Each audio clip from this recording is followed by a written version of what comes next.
بسم اللہ الرحمن الرحیم۔ السلام علیکم ورحمۃ اللہ وبرکاتہ۔ الحمدللہ، آج ہم سورہ بقرہ کی آیت نمبر 114 پڑھنے اور سمجھنے جا رہے ہیں۔ دعا ہے اللہ رب العزت ہمیں سمجھ کر عمل کی توفیق عطا فرمائے، آمین یا رب العالمین۔ اعوذ باللہ من الشیطان الرجیم، بسم اللہ الرحمن الرحیم۔ ومن اور کون اظلم بڑا ظالم ہے، ممن اس شخص سے منع جو روکے، مساجد اللہ کی مسجدوں سے، ان یذکرا یہ کہ ذکر کیا جائے، فیہا اس میں، اسمہ اس کے نام کا، وسا اور کوشش کرے، فی خرابیہا اس کو ویران کرنے کی۔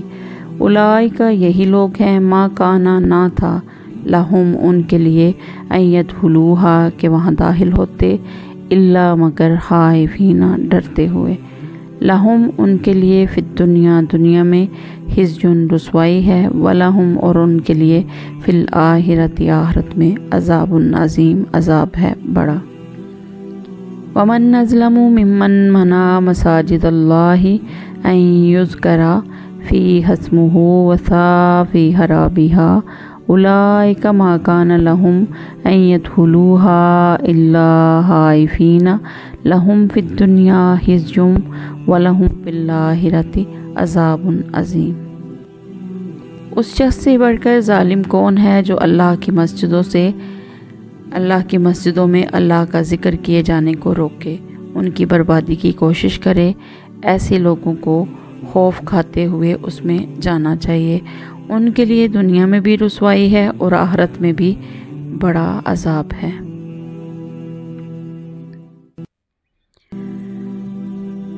اپنے گروہ کو حق پر اور اپنے سوا سب کو غلط قرار دینے والے یہ سب لوگ غور کریں کہ ظلم کے ناجائز ہونے پر تو سب کا اتفاق ہے، پھر اس سے بڑا ظالم کون ہے جو اللہ کی مسجدوں سے منع کرے کہ ان میں اس کا نام لیا جائے اور انہیں ویران کرنے کی کوشش کرے۔ یہ کام مشرکین مکہ نے کیا کہ مسلمانوں کو پہلے مکہ سے نکالا، پھر ان کا مکہ میں داخلہ، حتیٰ کہ حج و عمرہ کے لیے آنا بند کر دیا۔ ان سے پہلے نصارہ کا ٹائٹس کے زمانہ میں بیت المقدس پر قبضہ ہوا تو انہوں نے یہودیوں کا داخلہ بیت المقدس میں بند کر دیا۔ یہ کیسی حق پرستی ہے! الا خائفین، یعنی ایسے ظالم لوگوں کا اللہ کی مساجد کا متولی ہونا تو درکنار، ان کا داخلہ بھی ڈرتے ہوئے ہونا چاہیے کہ انہوں نے کوئی شرارت کی تو سزا سے نہیں بچ سکیں گے، ان کے لیے دنیا ہی میں ایک رسوائی ہے۔ اللہ رب العزت کا یہ فرمان سچ ثابت ہوا۔ یہود و نصارہ اور مشرکین تینوں نے اپنے کیے کی سزا پائی۔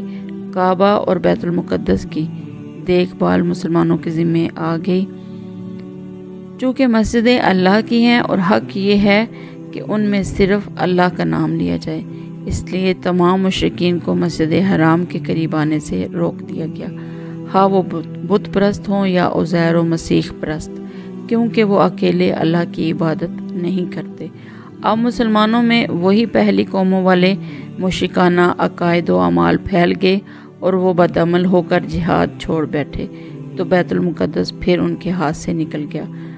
اللہ رب العزت مسلمانوں کو دوبارہ توحید و سنت اور جہاد فی سبیل اللہ پر گامزن فرمائے اور بیت المقدس کی دیکھ بھال کا شرف عطا فرمائے۔ دعا ہے اللہ رب العزت ہمیں سمجھ کر عمل کی توفیق عطا فرمائے، آمین یا رب العالمین۔ السلام علیکم ورحمۃ اللہ وبرکاتہ۔